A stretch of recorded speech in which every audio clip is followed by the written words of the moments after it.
Hey und willkommen zum monatlichen Trans-Bashing. Ja, die TERFs sind mal wieder abgegangen. Wer darauf aber keine Lust hat, kann ein paar Minuten weiterspulen und erfahren, warum Alice Weidel auf einer Käseverpackung Sinn macht. Am Ende gibt's wie gewohnt frische Filmvorstellungen, in denen wir diesmal von den Niederlanden rüber nach Asien reisen. Ein Muss für alle K-Pop-Fans. We're here, we're queer, we're proud of it. And now we're gonna talk out loud about it. So step inside, have no fear. It's all love and no hate. Go queer.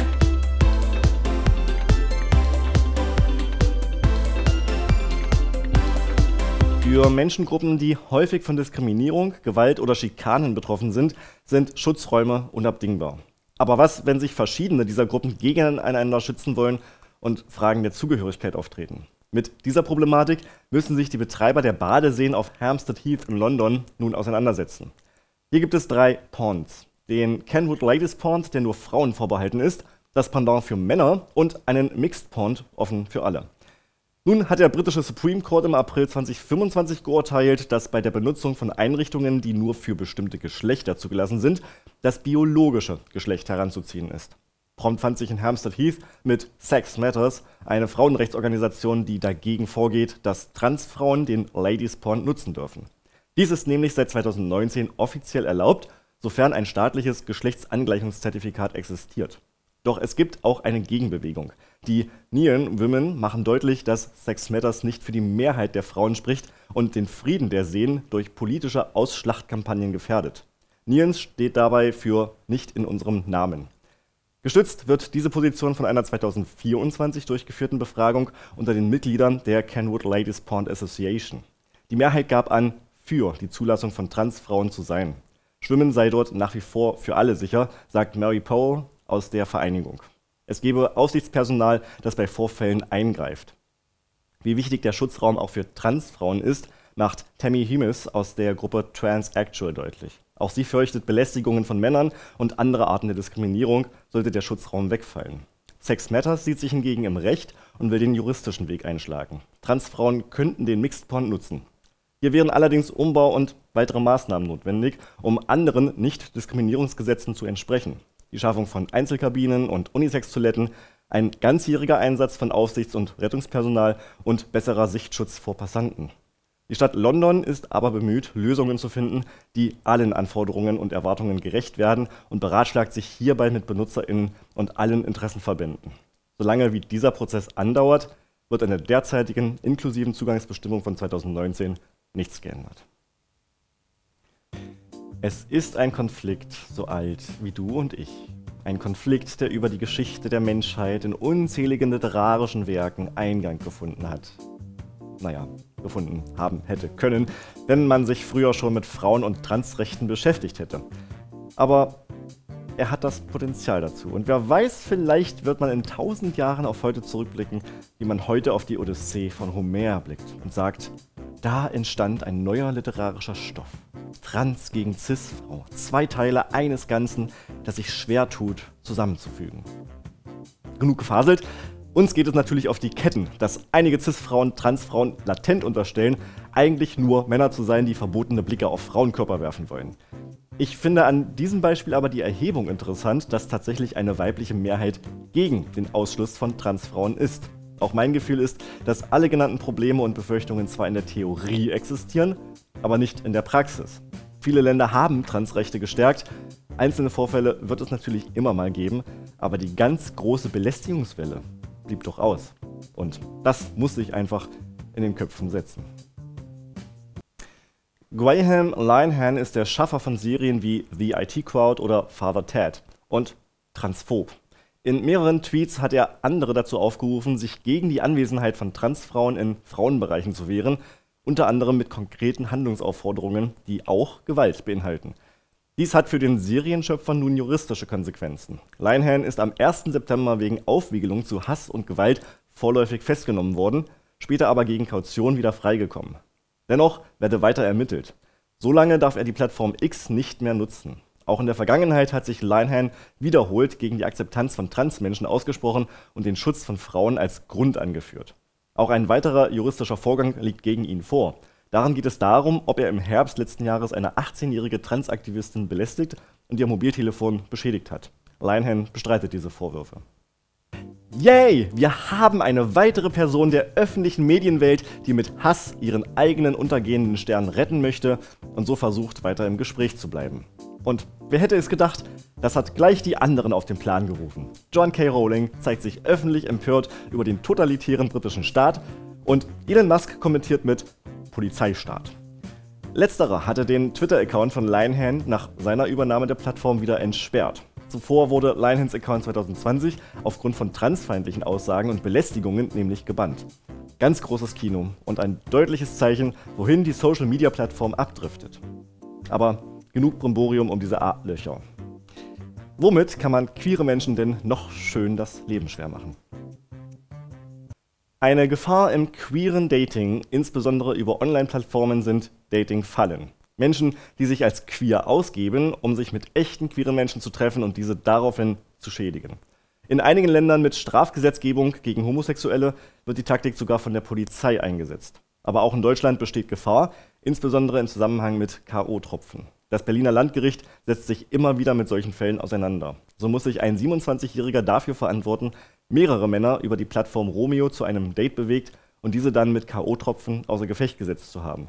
Zusammen mit einem Komplizen hat er diese dann ausgeraubt. Eingefahren haben sie in den 4 gestandenen Fällen einen Gesamtwert von über 15.000 €. Ihm drohen nun 7 bis 8,5 Jahre Haft. In einem weiteren Fall wurde im Dezember 2024 ein 35-jähriger Mann wegen Körperverletzung mit Todesfolge und schweren Raubes verurteilt. Ähnliche Vorfälle sind auch aus Prag oder Wien bekannt. Seid vorsichtig, Leute. Wenn ihr euch zum ersten Mal trefft, nehmt am besten keine Getränke des anderen an. Und wenn ihr außer euch seid vor Freude, weil euer Date zu schön ist, um wahr zu sein, ist es vielleicht wirklich zu schön, um ein wahres Date zu sein.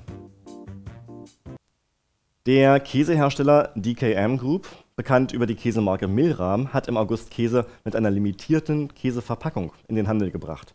Statt der üblichen Szenerie mit Kuh und Weide sind im Comiczeichenstil Menschen verschiedener Hautfarbe und verschiedenen Alters zu sehen. Menschen, die sich lieben, Menschen, die sich vielleicht nicht auf den ersten Blick einem Geschlecht zuordnen lassen, Menschen, die einen Ausflug machen. Von den Verpackungen strömen Lebensfreude und breite Mundwinkel zu uns herüber. Eine Marketingstrategie, die überall angewendet wird. Möglichst viele Leute mit positiven Emotionen ansprechen. Gleichzeitig setzt das Design auf Vielfalt und Diversität. Die Verpackungen sind noch bis Anfang Oktober erhältlich. Und damit könnte die News bereits abgeschlossen sein und alle sind glücklich. Wirklich alle?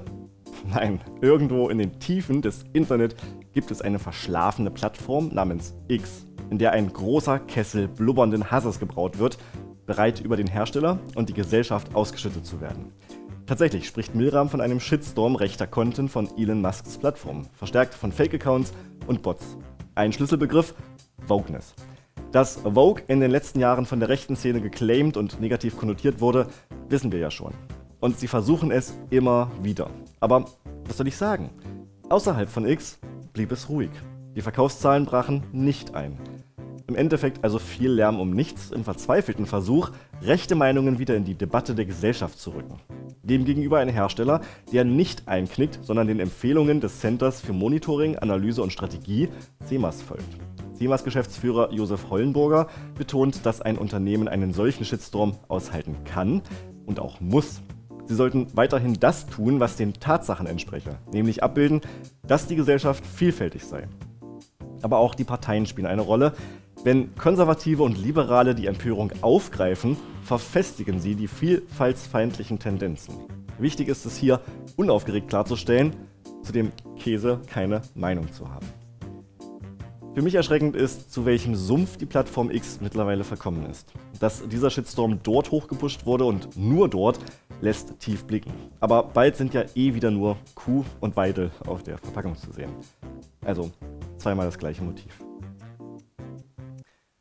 Erst betrifft es nur andere, dann sperren die rechten Fraktionen plötzlich eure eigenen Hobbys.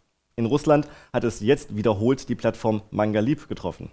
Diese russischsprachige Plattform, in der Nutzende auch eigene Mangas hochladen können, ist zu umgerechnet 21.000 € pro veröffentlichtem Manga mit queeren Inhalten verurteilt worden. Wer sich in der Manga-Welt auskennt, weiß, das dürfte fast alle Werke treffen. Bereits zuvor gab es Auflagen, so musste bereits ein Melden-Button eingeführt werden. Manga-Lib-Manager Ivan Kvast steht nun umso mehr unter Druck. Wie es mit der Plattform weitergeht, ist nun unklar. Klarer sind die Bilder auf der Leinwand oder euren Monitoren, wenn ihr euch die folgenden Filmtipps anseht. Zuvor gibt es allerdings noch ein paar Kurznews. Die Europäische Kommission hat das Medikament Yeytuo mit dem Wirkstoff Lenacapavir zur HIV-Präexpositionsprophylaxe zugelassen. Damit ist die Halbjahresspritze nun in der gesamten Europäischen Union sowie Norwegen, Island und Liechtenstein verfügbar. Ob und wann das Präparat in Deutschland verfügbar sein wird, ist noch unklar, denn Preis- und Erstattungsfragen sind noch offen. Der Eurovision Song Contest 2026 findet in Wien statt. Zum dritten Mal nach 1967 und 2015. Das Finale steigt am 16. Mai, die Halbfinals am Dienstag und Donnerstag davor. Wien setzte sich mit seinem Angebot gegen Innsbruck durch. Gouverneur J.B. Pritzker hat die neue Hotline Illinois Pride Connect vorgestellt. Ein einzigartiges Angebot in den USA, das queeren Menschen kostenlose Rechtsberatung bietet. Finanziert wird das Projekt durch Landesmittel und Spenden. Pritzkers Botschaft?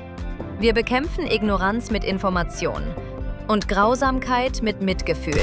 Der Europäische Gerichtshof in Luxemburg befasst sich aktuell mit einem wegweisenden Gutachten. Nach Ansicht des Generalanwalts Richard de la Tour sind alle EU-Mitgliedstaaten verpflichtet, Transmenschen Ausweisdokumente entsprechend ihrer gelebten Geschlechtsidentität auszustellen. Eine operative Geschlechtsanpassung darf dabei nicht verlangt werden.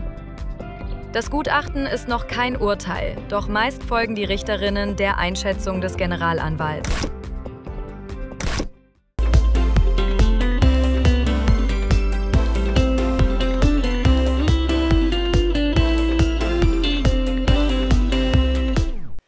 Wenn ein Film über eine filmschaffende Person handelt, ist das Risiko nicht gering, dass der Film zu verkopft wird, dass es besonders künstlerisch wirken soll, dass den Zuschauenden krampfhaft versucht wird, Elemente der Filmkunst zu vermitteln und das Zuschauen dadurch irgendwie anstrengend bis cringe wird. Oder der Film wird richtig gut, spielt bewusst mit den Möglichkeiten, die das Medium Film bieten kann, sieht sich eventuell selbstironisch und wird dadurch unterhaltsam. Out tendiert für mich mehr in die zweite Kategorie. Diese Einschätzung ergab sich aber, nachdem ich ihn zu Ende gesehen hatte. Denn erst da klärt sich einiges dessen, wie der Film gemacht wurde. Man könnte sagen, der Film reift mit jeder Minute und spiegelt den Wissenszuwachs des jungen Filmemachers Tom. Dabei schwingt im Anfang tatsächlich vieles zwanghaft künstlerisch Wirkens mit. Warum Schwarz-Weiß-Film? Warum 3 Minuten Frontalaufnahme von Toms Gesicht, während die eigentliche Handlung und das erste große Drama im Hintergrund bzw. jenseits des Bildschirmrandes passiert? Ich meine, das Gesicht ist hübsch genug, dass man in Frontaleinstellung draufhalten kann, aber während sich Toms Freund Ayani gerade im Esszimmer seiner Eltern outet? Nein, die Kamera rückt auch in der nächsten Szene nicht von Toms Gesicht ab, aber immerhin sieht man Ayani diesmal mit im Bild. Beide drehen einen Film, Tom ist voll in seinem Element, dirigiert die anderen Personen. Es scheint, als wolle er hoch hinaus. Dabei ist die Dynamik zwischen ihm und Ayani sehr vertraut. Man merkt, dass sie schon lange befreundet sind und mit dem Film ein gemeinsames Interesse teilen. Es ist ihr gemeinsames Projekt. Umso größer ist die Freude, als sie auf die Filmakademie in Amsterdam aufgenommen werden. Endlich raus aus der verschlafenen ländlichen Gegend, wo Homophobie und andere Vorurteile noch präsent zu sein scheinen. Kurz vorher lernen wir noch, dass sich aus ihrer Freundschaft bereits einiges mehr entwickelt hat, aber Tom hält es nicht für notwendig, sich selbst als bi zu outen. Amsterdam ermöglicht den beiden ganz neue Möglichkeiten. Für Ayani beginnt die Zeit seines Lebens. Er taucht in die queere Szene ein, lernt andere Menschen kennen und schleift Tom mit, der sich nun als der etwas introvertiertere der beiden herausstellt. Auch an der Filmakademie wird Tom klargemacht, dass es im Filmbusiness nicht nur um Kunst und Technik geht, sondern um Vernetzung und Kontakte. Es ist spannend, den Wechsel in der Dynamik der beiden Hauptpersonen zu beobachten. Doch Veränderungen bringen Konflikte mit sich. Beiden gelingt es nicht, offen über diese zu sprechen. Ayani ist voll mit seinem neuen Leben beschäftigt, sodass er Tom immer mehr aus dem Fokus verliert. Tom bekommt dies zwar mit, aber versucht sich weiter an seinen Jugendfreund und Boyfriend zu heften, mit ihm mitzuhalten, ohne auf seine eigenen Bedürfnisse zu hören. Es muss erst ein traumatisches Ereignis passieren, bis Tom anfängt, für sich selbst einzustehen. Im Abspann von Out wird explizit und sogar mit einem Beispiel darauf hingewiesen, dass Äußerungen der Charaktere nicht der Meinung der Filmschaffenden entsprechen müssen.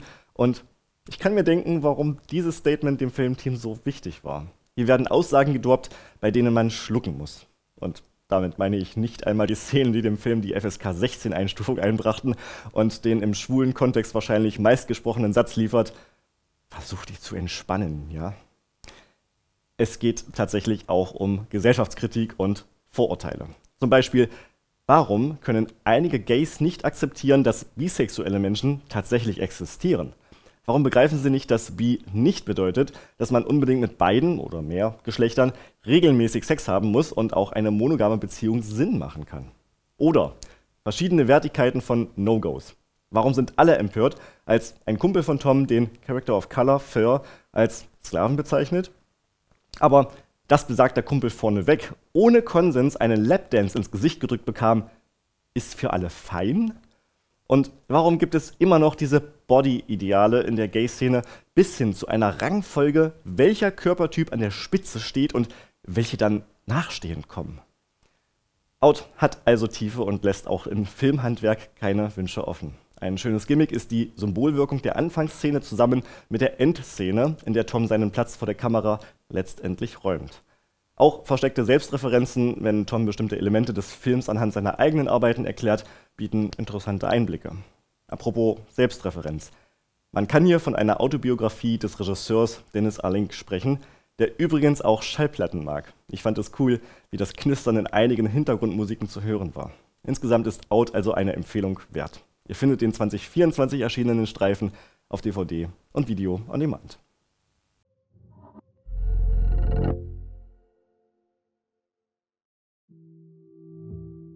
Tom. Zou het niet chillen zijn als je gewoon uit de kast komt? Ik zit toch niet in een kast? Als we straks in Amsterdam zitten, is het allemaal wel anders.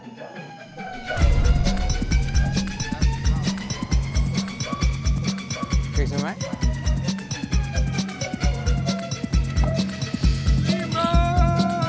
En we hebben 2 nieuwe vrienden gemaakt. Hey, hallo, hallo. Volgens mij vond het de geisje vanavond wel leuk. Ik ben ook fucking leuk.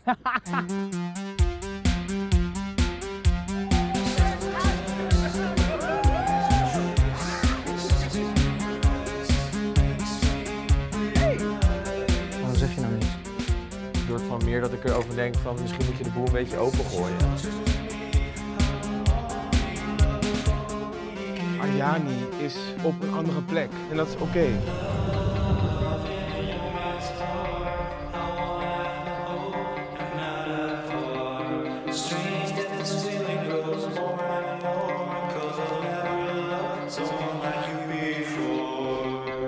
Ik heb zelfs niks te verantwoorden.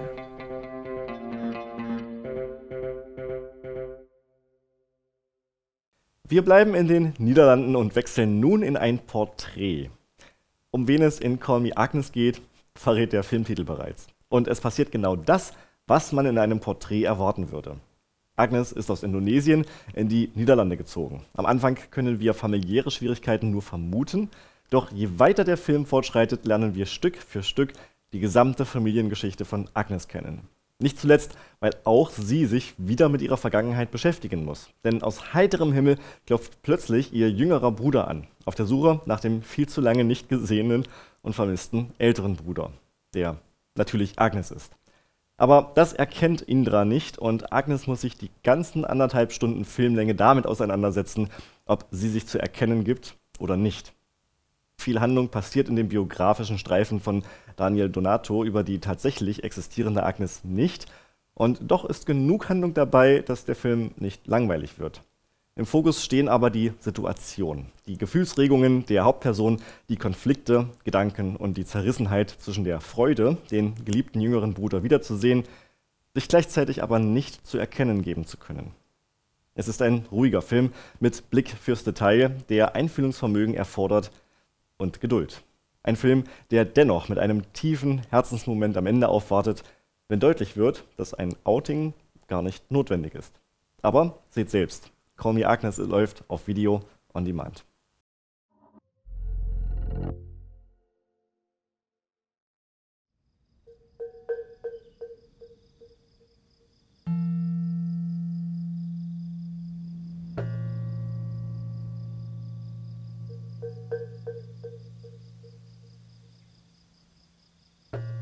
Jika aku memiliki kesempatan untuk membuat suatu cerita yang baru,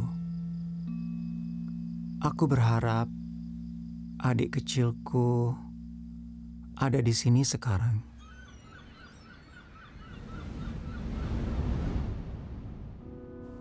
Di saat kau datang, anganku terbang kembali ke masa yang telah silam. Saat ku beranjak dewasa, penuh kebahagiaan.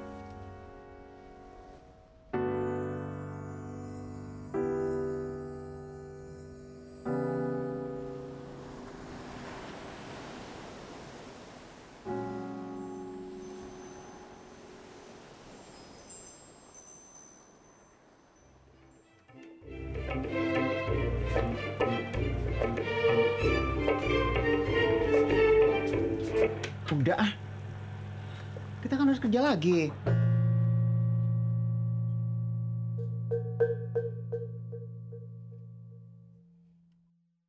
An alle Fans südkoreanischer Kultur, ihr werdet nun ein Wechselbad der Gefühle durchleben. Warum? Einerseits stellen wir euch erstmals einen südkoreanischen Film vor, Yippie. Andererseits rezensiere ich erstmalig einen südkoreanischen Film. Gebt mir also Noob-Bonus, wenn es um Selbstverständlichkeiten von K-Pop-Culture geht. Wir tauchen ein in die Geschichte von Hong-Soo und Jae-hee. Die beiden lernen sich im Französischstudium kennen. Hong-Soo wirkt erst schüchtern und verschlossen, Jae-hee ist das Gegenteil. Sie schreckt nicht davor zurück, Konventionen zu brechen. Beide werden so ziemlich schnell zum Gespött der Leute. Dabei spielt aber auch eine Rolle, dass Hong-Soo knutschend mit einem Typen gesehen wurde. So dumm die Umstände sind, die die beiden zusammenführen, ist es doch ein Volltreffer. Sie werden beste Freunde und machen bald sogar eine WG auf. Dabei erleben wir sowohl, wie Jae-hee im Dating scheinbar nur an Arschlöcher gerät. Hong-Soo hingegen bezüglich Typen nicht auf etwas Ernstes festlegen will. Er lebt ungeoutet und kann sich beim besten Willen nicht vorstellen, dies zu ändern, was ihm letztendlich eine vielleicht wundervolle Beziehung mit Gucci vermasselt. Love in the Big City ist rasant und passt voll in das Schema, das ich K-Pop zuordnen würde. Gefühlt sind alle Farben besonders grell, Emotionen sind besonders heftig, alles erscheint etwas übertrieben und geht doch ins Herz. Ohne Scheiß, der Film ist richtig gut und hat alles, was beste Romance-Abendunterhaltung ausmacht. Dabei ist es wichtig, dass der Film queere Themen aufgreift, denn Homosexualität ist in Südkorea immer noch etwas heikel. Übergriffe auf queere Personen sind selbst in der Hauptstadt Seoul noch zu befürchten. Doch die Gesellschaft wandelt sich. Auch das fängt Love in the Big City ein, im Großen wie im Kleinen. Jae-hee lernt, wer sie eigentlich ist und bekommt dabei Unterstützung von Hong-Soo. Dieser lernt zu lieben und wird dazu von Jae-hee gepusht. Und so rasen wir durch ca. 15 Jahre ihrer beider Leben und haben am Ende das ein oder andere Tränchen im Auge. Was ihr mir allerdings erklären müsst ist, warum heißt es gegenüber Frauen immer nur, du bist so hübsch? Und warum verdammt reicht das aus? Warum chatten alle aus dem Französischkurs in einer Chatgroup, wenn sie nebeneinander im Klassenzimmer stehen? Zugegeben, gerade das Übertriebene macht die Art von K-Culture aus und trägt definitiv zum Humor bei. Nicht zuletzt deswegen ist Love in the Big City super kurzweilig. Ich muss mich lediglich daran gewöhnen, wie Hong-Soo als schüchterner und verschlossener Typ in anderen Situationen plötzlich super souverän und extrovertiert wirkt. Erst dachte ich, es handelt sich um verschiedene Charaktere. Aber ich vermute, das gehört einfach zur Kultur. Oder zum Stil. Oder beides. Ich gebe diesem Film jedenfalls 5 Sterne und wünsche euch viel Spaß beim Ansehen auf Prime Video. Die Leute kennen dich nicht wirklich. Sie zählen nur deine Affären und lästern über dich. Kein Muttermal. Körbchengröße A, Yep. Na und? Du kennst mich doch richtig. Es ist mir egal, was die anderen denken. Ich will ausprobieren, so viel ich kann. Der nächste Patient, bitte. Jetzt erzähl mal. Wie alt ist der? Wie war's mit ihm? Es hat mich total erwischt. Der will's bestimmt überstürzen. Und was stört dich daran? Ah, lass los, oder? Es setzt was. Ja, na los, das will ich sehen. Penner. Hey, Hongsu! Egal, was die anderen sagen, ich stehe auf deiner Seite. Okay, Bruder. Komm, wir müssen noch was besorgen. Was denn besorgen? Eine Waffe, um meinen blöden Chef zu erschießen. Wieso machst du alles so, wie er will? Du bist echt langweilig geworden, weißt du das? Ich will nicht heiraten, nur weil alle anderen es tun. Weißt du, was da auf dich zukommt? Glaubst du, du kommst damit zurecht? Ich verstehe dich doch. Wie willst du mich denn verstehen? Hallo? Hongsu! Shisak! Sind wir seltsam? Nein. Sind wir nicht. Sie hat mir gezeigt, dass ich so wie ich bin, gut genug bin. Sie ist für immer ein Teil von mir. Leute, was war das für ein Sommer? Da moderiert man noch ein Sommerloch an und dann sagt das Weltgeschehen, haha, denkste. Hoffen wir, dass der Herbst entspannter wird. Ich bin jedenfalls urlaubsreif und gehe ein bisschen chillen. Daher bleibt mir nur zu sagen, hier gute Abmoderation einfügen. Für euch bleibt übrigens alles beim Alten. Zur nächsten Sendung bin ich frisch erholt wieder zurück. Versprochen. Euer Rob.